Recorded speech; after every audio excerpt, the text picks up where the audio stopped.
Postal വോട്ടിൽ കൃത്രിമം നടത്തിയെന്ന വെളിപ്പെടുത്തലിൽ G സുധാകരനെതിരെ കേസെടുക്കാൻ നിർദ്ദേശം നൽകിയത് സർക്കാർ തലപ്പത്ത് നിന്നെന്ന് സൂചന. ഇന്നലെ തന്നെ കേസ് എടുക്കണമെന്ന നിർദ്ദേശം ജില്ലാ പോലീസ് മേധാവിക്ക് ലഭിച്ചിരുന്നു. ജില്ലാ കളക്ടർക്ക് നിർദ്ദേശം ലഭിച്ചതും സർക്കാർ തലപ്പത്ത് നിന്ന് തന്നെ. ഉന്നതതല നീക്കത്തിന് പിന്നിൽ സുധാകരനെ വരുതിയിൽ ആക്കാനുള്ള ശ്രമമെന്നും ആരോപണമുണ്ട്. വിവരങ്ങളുമായി ശരണ്യ സ്നേഹജൻ ചേരുകയാണ്. Saranya, good morning. ഇന്നലെ തന്നെ ഈ സൂചനയെക്കുറിച്ച് ശരണ്യ റിപ്പോർട്ട് ചെയ്തിരുന്നതാണ് അല്ലേ? വിശദാംശങ്ങൾ. തീർച്ചയായിട്ടും ഈ സുധാകരന്റെ ഈ കേസുമായി ബന്ധപ്പെട്ട ഇത്തരത്തിലുള്ള ഒരു നിയമ നടപടിക്ക് പിന്നിൽ ഈ സുധാകരനെ വരുതിയിലാക്കുന്നതിന് വേണ്ടിയുള്ള ഒരു നീക്കം നടന്നിട്ടുള്ളതായാണ് ഇപ്പോൾ നമുക്ക് ലഭ്യമാകുന്ന വിവരം. അതിൽ സുധാകരൻ കടുത്ത അതൃപ്തനാണ് എന്നുള്ളതാണ്. നമുക്കറിയാം, ഈ കഴിഞ്ഞ ദിവസം നടന്ന NGO യൂണിയൻ ഹാളിലെ NGOന്റെ സംസ്ഥാന സമ്മേളനവുമായി ബന്ധപ്പെട്ടുള്ള പരിപാടിയിലാണ് ജി സുധാകരൻ ഇത്തരത്തിൽ വോട്ട് രേഖപ്പെടുത്തുന്നതുമായി ബന്ധപ്പെട്ട ഒരു വിവാദ പ്രസ്താവന നടത്തുന്നത്. അതിൽ തന്നെ നമുക്കറിയാം, പല ഘട്ടത്തിലും ജി സുധാകരന്റെ പ്രസംഗങ്ങൾ അല്ലെങ്കിൽ അദ്ദേഹത്തിന്റെ വാക്കുകൾ കൈവിട്ടു പോകുന്ന സാഹചര്യം ഉണ്ടാകാറുണ്ട്. ആ കഴിഞ്ഞ ദിവസങ്ങളിൽ നടന്ന ആ പ്രസംഗത്തിൽ വളരെ കൃത്യമായി ജി സുധാകരൻ സൂചിപ്പിക്കുന്ന ഒരു കാര്യമെന്ന് പറഞ്ഞാൽ NGO യൂണിയൻ ഇടതുപക്ഷ സർവീസ് സംഘടനയാണ്.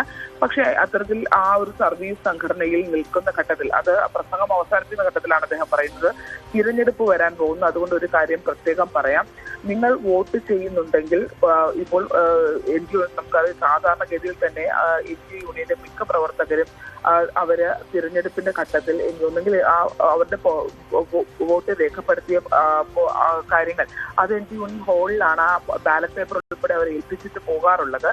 അത്തരത്തിൽ അങ്ങനെ ഒരു ഏൽപ്പിച്ചു പോകുമ്പോൾ പലപ്പോഴും നിങ്ങളുടെ വോട്ടുകൾ പരിശോധിക്കപ്പെടുകയും അതിൽ 15% വോട്ടുകൾ ഇടതുപക്ഷത്തിന് കിട്ടാതെ പോകുന്ന ഒരു സാഹചര്യം ഉണ്ടാവാറുണ്ട്. അത്തരത്തിൽ വോട്ട് ചെയ്യാൻ ആഗ്രഹിക്കുന്നവർ എന്തിനത് നൽകണം? നേരിട്ട് വോട്ട് രേഖപ്പെടുത്തുക, അല്ലെങ്കിൽ തമാശ രൂപേണ അത് ഞങ്ങൾ തിരിച്ചും കേട്ടോ എന്നുള്ള രീതിയിൽ അദ്ദേഹം വ്യക്തമാക്കുന്നത്. പക്ഷെ ആ പ്രസംഗം നമ്മൾ അടിമുടി പരിശോധിച്ചാൽ ഒരു ഘട്ടത്തിൽ ജി സുധാകരൻ വളരെ വ്യക്തമായി പറയുന്ന കാര്യത്തിൽ ഒരു തിരിച്ചറിവ് നേടിക്കൊണ്ട് അത് തിരിച്ചു മുന്നോട്ട് പോകുന്നതായി കാണാം.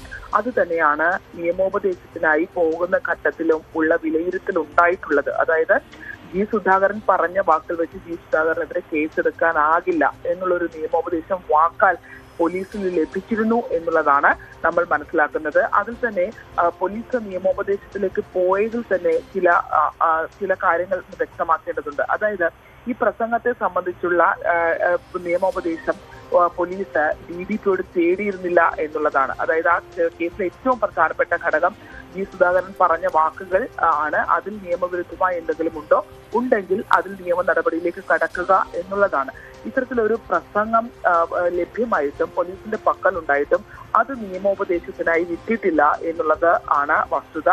മറ്റൊന്ന്, ഈ കേസുകളെ സംബന്ധിച്ചുള്ള ഒരു കാലപ്പഴക്കം 1989 നടന്ന തെരഞ്ഞെടുപ്പുമായി ബന്ധപ്പെട്ടുള്ള പ്രസ്താവനയാണ്. അതുകൊണ്ട് തന്നെ അതിനകത്ത് ഈ ഒരു കാലപ്പഴക്കം ഈ കേസിനെ ബാധിക്കുമോ എന്നുള്ളൊരു സാധാരണഗതിയിൽ അത്തരമൊരു ചോദ്യം വന്നാൽ തീർച്ചയായും ഈ കാലപ്പഴക്കം ബാധിക്കില്ല എന്നുള്ളൊരു മറുപടി മാത്രമേ ഉണ്ടാവുകയുള്ളൂ. പക്ഷേ അതിനപ്പുറത്തേക്ക് ജി സുധാകരന്റെ എടുത്ത മൊഴിയുടെ വിശദാംശങ്ങളോ അല്ലെങ്കിൽ ആ പ്രസംഗത്തിന്റെയോ അദ്ദേഹം അത് തിരുത്തിയതിനെ സംബന്ധിച്ചിട്ടുള്ള കാര്യങ്ങളിലോ ഒരു വിശദാംശം തേടാനോ നിയമോപദേശം തേടാനോ പോലീസ് തയ്യാറായിരുന്നില്ല എന്നുള്ളതാണ് വ്യക്തമാകുന്നത്.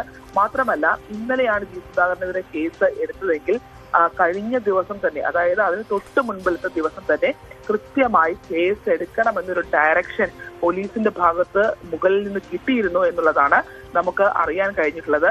ഇന്നലെ നിയമോപദേശം തേടിയിട്ടും കേസെടുക്കാൻ ജില്ലാ ഭരണകൂടം വൈകുന്ന ഘട്ടത്തിൽ പലതവണ തിരുവനന്തപുരത്ത് നിന്നും FIR നമ്പർ ആവശ്യപ്പെട്ടുകൊണ്ട് ജില്ലാ പോലീസ് മേധാവി ഉൾപ്പെടെ ബന്ധപ്പെട്ടു എന്നുള്ള വിവരമാണ് നമുക്ക് ലഭിക്കുന്നത്.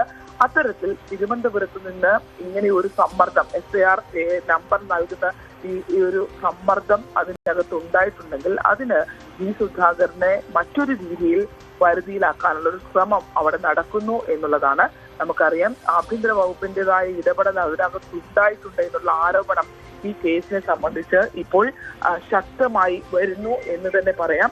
നിയമപരമായി നിയമോപദേശം തേടുന്ന ഘട്ടത്തിൽ തന്നെയും ഇപ്പോൾ ഡെപ്യൂട്ടി ഡയറക്ടർ ഓഫ് പ്രോസിക്യൂഷൻ വാക്കാൽ ഈ പ്രസംഗത്തിന്റെ അടിസ്ഥാനത്തിലോ ജി സുധാകരനെതിരെ കേസെടുക്കാനോ അല്ലെങ്കിൽ അദ്ദേഹത്തിനെതിരെ നിലവിൽ ഇട്ടിരിക്കുന്ന വകുപ്പുകൾ പ്രകാരം ആ വകുപ്പുകൾ നിലനിൽക്കാനുള്ള സാധ്യതയില്ല എന്നുള്ള വിലയിരുത്തൽ തന്നെയാണ് ഇപ്പോൾ നിയമവിദഗ്ധരുടെ ഭാഗത്തു നിന്ന് ഉണ്ടാകുന്നത്. മാത്രമല്ല ഇത്തരത്തിൽ ഒരു നടപടിക്ക് പിന്നിൽ ജി സുധാകരൻ കടുത്ത അതൃപ്തനാണ് എന്നുള്ള കാര്യവും വ്യക്തമാണ്. ഇതിൽ ഏറ്റവും പ്രധാനപ്പെട്ട കാര്യം, ജി സുധാകരൻ CPM-നെ സംബന്ധിച്ചിടത്തോളം ഒരു സീനിയർ മോസ്റ്റ് നേതാവാണ്.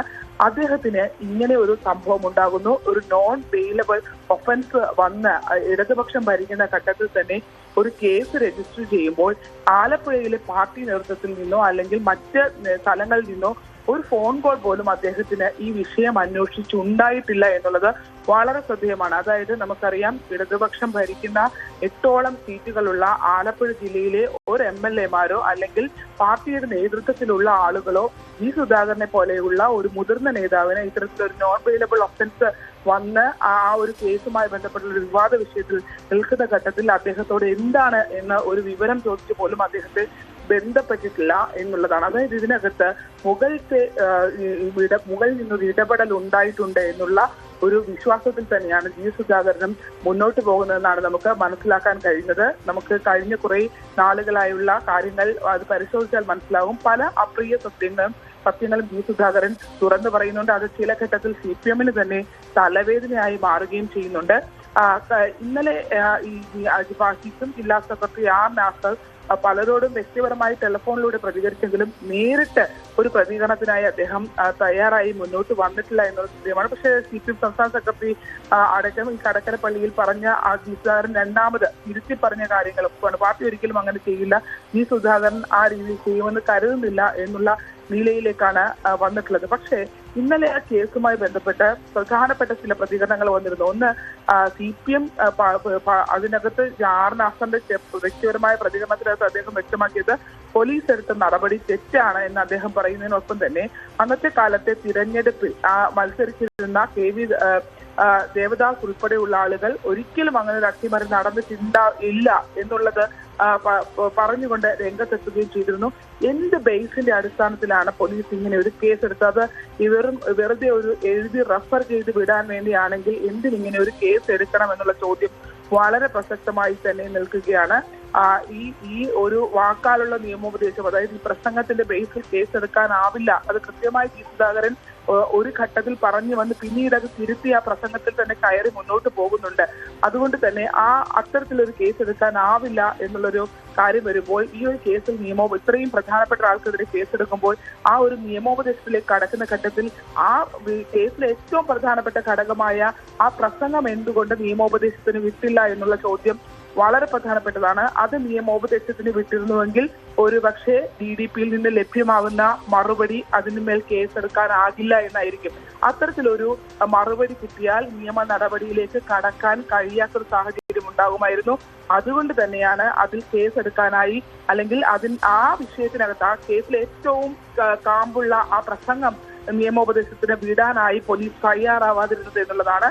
ഇതിൽ ആലപ്പുഴ ജില്ലയിലെ പോലീസിനോ അല്ലെങ്കിൽ മറ്റൊന്നുമല്ല, മറിച്ച് കൃത്യമായി സംസ്ഥാന തലത്തിലുള്ള സമ്മർദ്ദം പോലീസിനുമേൽ ഉണ്ടായിരുന്നു. ആര്യ, തീർച്ചയായും ശരണ്യ സ്നേഹജനാണ് വിവരങ്ങൾ നൽകിയത്. പോസ്റ്റൽ വോട്ടിൽ കൃത്രിമം നടത്തിയെന്ന വെളിപ്പെടുത്തലിൽ ജി സുധാകരനെതിരെ കേസെടുക്കാൻ നിർദ്ദേശം നൽകിയത് സർക്കാർ തലപ്പത്ത് നിന്ന് തന്നെ എന്നുള്ള സൂചനയാണ് വരുന്നത്. ഈ സൂചന ഇന്നലെ തന്നെ ന്യൂസ് 18 റിപ്പോർട്ട് ചെയ്തതാണ്. അത് സ്ഥിരീകരിക്കുന്ന കൂടുതൽ വിവരങ്ങളാണ് ഈ ഘട്ടത്തിൽ പുറത്തുവരുന്നത്. ശരണ്യ സ്നേഹജനാണ് വിവരങ്ങൾ നൽകിയത്.